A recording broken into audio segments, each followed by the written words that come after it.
काय छान आलेली आहे आपली कोथिंबीर वडी आणि एकदम क्रिस्पी बनलेली आहे।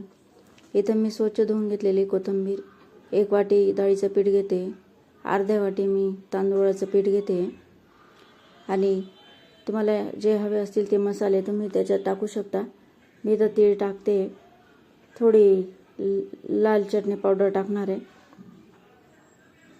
थोडी हळद टाकणार आहे आणि थोडंसं धनापूड टाकणार आहे, जिरे टाकणार आहे अर्धा चम्मच आणि आता चवीनुसार मीठ टाकणार आहे।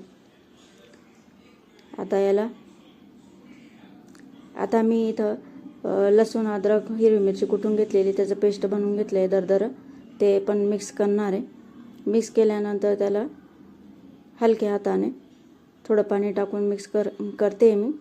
आणि मिक्स झाल्यानंतर अजून वाटलं तर थोडं पाणी ॲड करायचं आहे आणि मस्त पेस्ट तयार करायचं आहे। त्याचं पेस्ट आपलं तयार झालेलं आहे मस्त मऊसूत। आणि मग आपण त्याला एक थालीवर सेट करूया। मी थाळीला आहे ना तेल लावून घेतलेलं आहे। आपलं आता थोडं थोडं करून बारीक मस्त सेट करून घ्यायचे। आता आपलं पेस्ट सेट झालेलं आहे। आता मी गॅसवर गरम पाणी ठेवलेलं इडली पात्रामध्ये। आता आपण हे प्लेट तिथं ठेवून देऊया आणि वरून मी आता झाकून देणार आहे। झाकल्यानंतर 20 मिनिटं राहू द्यायचं आहे।